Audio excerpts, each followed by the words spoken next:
Hey guys, don't forget to check out Beast Citizen Road Warrior Drake, the second graphic novel for Road Warrior Drake. Go to roadwarriordrake.com and back the book. Thanks. Hey guys, so today we're going to be talking about issues with the Jezebel trope and over sexualization of black women. Because, even in stuff like DC Comics, there was a black female character who was literally named Jezebel, Jezebel Jet. And her whole character is that she's basically just a seductress who will eventually get. And in earlier comics, you had characters like Fatality, who one of her main points of appeal was her body, and there's a lot of focus on, these different parts. And then you might say like, oh, well, you don't want to be masculized, but you don't want this either. Yes, because they're both wrong, because they both reduce black women down to the worth of their body. Even with characters like Voodoo, she's the only half demon on a team of cherubim, and she happens to be an exotic dancer as well. The Barbie movie proved that women understand that their bodies are their ultimate persuasion towards men. To pretend this isn't a thing is disingenuous and outright deceptive. Some of y'all need to read a dictionary because I don't think you understand what sexualization actually means. So let's read the definition together. Sexualization.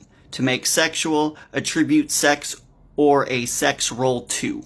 Which that's the point. Superman is drawn with unrealistic muscle mass, but it's not drawn to sexualize the masculine body.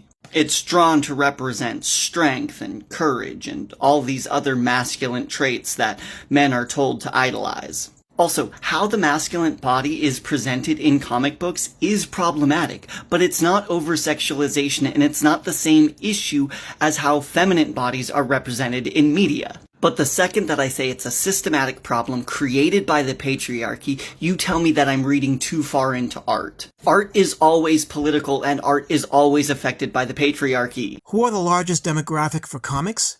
It's always been men. You can call it patriarchy, male gaze, etc. It's who the medium was created for. Therefore, it makes sense to cater to that demographic. Men are visual, as Kevin Samuels would say. And men are visual. Yes. I know they're visual. Maybe this. No. I need you to listen. I need you to listen. Okay, I'm listening. You're praying that a man accepts you the way you are. Okay, that might be true. You're right. That means the kind of man you want would have to settle. It's a sexualization of male comic book characters versus female comic book characters. I just don't. It's just really easy to sexualize a female comic book character because all you have to do is make their boobs humongously big as well as their ass and give them a tiny, tiny waist that is anatomically impossible. But as for like male comic book characters, I don't know. This was tried when Thor was sexualized in Thor Love and Thunder. A scene that barely made waves because it didn't cater to the male gaze, nor were there any cries of men being objectified. Nor were there any boys with puny beards crying about the matriarchy. I say this because I was reading the new Loki comic last night and I saw this. This is Thor, and I think I was meant to feel something as a woman.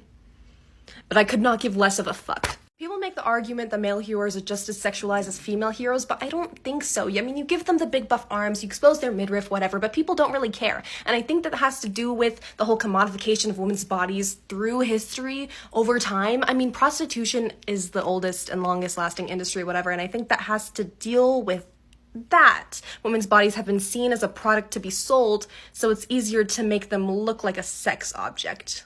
How much do you weigh? 220.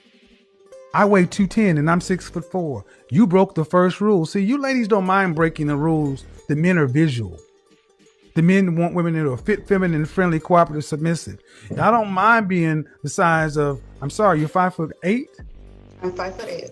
You're about the size of Emmett Smith or Barry Sanders was. The male gaze is the way that women and women characters are depicted, and the narratives that are created about women that are solely through the lens of the way that men see women, what men believe about women, and especially the way that men objectify women and project things onto women and women characters that are not necessarily present in those characters. The male gaze is the way that female characters in media for a long time have kind of acted like Sims characters without any true agency, who are really just a product of the imaginations of men who are kind of playing with us like Barbies to fulfill their fantasies, whether those fantasies be sexual or power fantasies or fantasies of them being good guys, and a fantasy where women are only really constructed to serve men's desires. And of course, the problem with the male gaze spilling out into culture is it becomes the way that men view women in real life and the way that women view themselves in real life and the way that we center ourselves around men. It has shaped how women view ourselves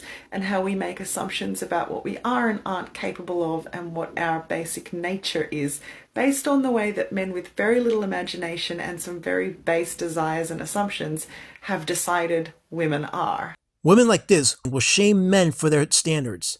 Women are told it's okay for them to want a man making over 100K, therefore dehumanizing men who make less. They're told they don't need a man, just want a man, therefore dehumanizing men to simple emotional porn. But you tell a man he should desire a woman that looks visually appealing, and it's the worst thing in the world.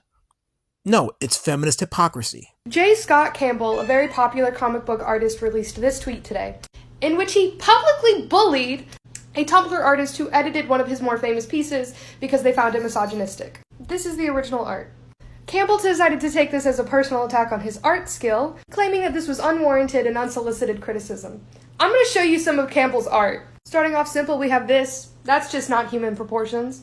Where are her organs, Campbell? Where are they? Also, her thigh is like completely detached from her butt. That's not how bodies look!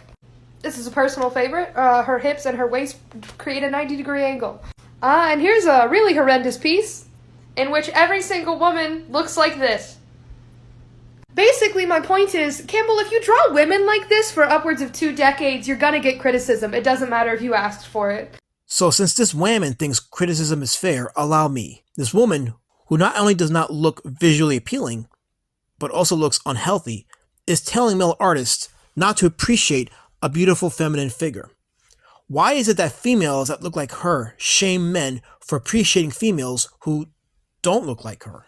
Like, they'll introduce a woman and make her all powerful and give her an incredible power set, and then they'll just make her useless. As if they're giving women a favor, like, look, we gave you these characters, but they don't really commit. Now, I already talked about Adam Eve, but today I want to talk about Sue Storm, and then we'll get to Phoenix in another video. Sue Storm is one of the baddest in the game, bar none. And although we're told and shown that she is so very powerful, the comic books and the media make sure that they nerf her in every way possible, relegating her problems to things like getting married, taking care of her family, or like, zits. Again, feminist hypocrisy in display.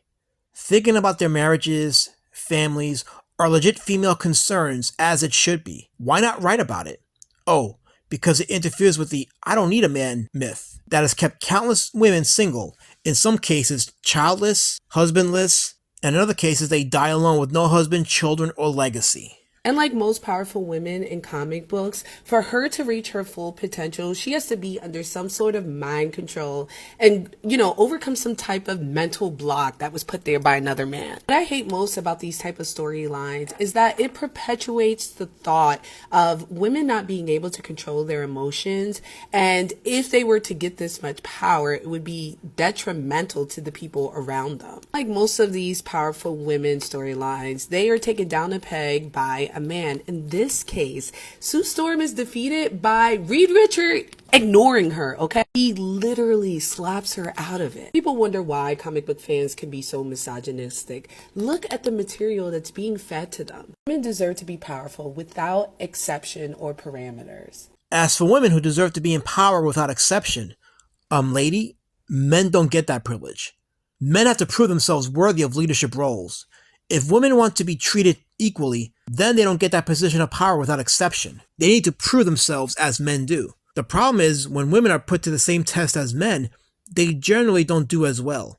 Case in point, an article from 2021 titled "Nearly Half of Female Soldiers Still Failing New Army Fitness Test While Males Pass Easily" from military.com. More than 7 months after the official launch of the Army Combat Fitness Test, or ACFT, nearly half of female soldiers are still falling short, with enlisted women struggling the test. The data again raises questions about whether the Army's attempt to create a fitter force is creating more barriers to success for women.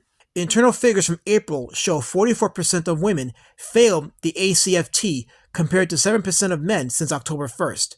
Female soldiers continue to lag male soldier scores in all events, according to United States Army Forces Command briefing obtained by Military.com. The Army deliberately tried to soften the test to allow for more women to be enlisted, and the numbers still proved small. The most hated character in the Invincible universe has to be the Viltrumite Anissa, and here's why. We've already explained how Anissa introduced herself to Mark by saying part of her mission is that she needs to have a baby with the Viltrumite on Earth, but she tells Mark that she's willing to wait until he's feeling reasonable. Things change, however, when Mark spends 6 months away after going through a portal and comes back to Adam Eve breaking up with him, as Anissa finds Mark above the clouds while he's crying, telling him that his time is up. She chases Mark through the skies, and despite his best efforts, she manages to overpower him and tells him that there's no way out of this. It's at this point where Mark and Anissa crash out of the sky as Anissa grabs Mark by both of his arms and has her way with him, with Mark crying as he's robbed of all decency. After everything is said and done, he continues to cry as Anissa tells him to man up because it'll probably take a few tries for her mission to actually be complete, as she flies away naked, leaving Mark in the crater that she used him in, forever changing Mark's life, as eventually this leads to a major addition to the story, Mark's son, Marky. And to further show the double standard, female characters in modern comics are allowed to ravish men. You know, that word that rhymes with tape? They're allowed to disrespect men sexually, violate them, and it's considered empowering. Fellow comic book fans, the male gaze is perfectly fine. You are allowed to view female characters sexually because it was catered to you. Enjoy that sexy Wonder Woman art, or the Power Girl art. Don't let Karens or single women tell you otherwise. They have their naked Thor. We can have our sexy female characters.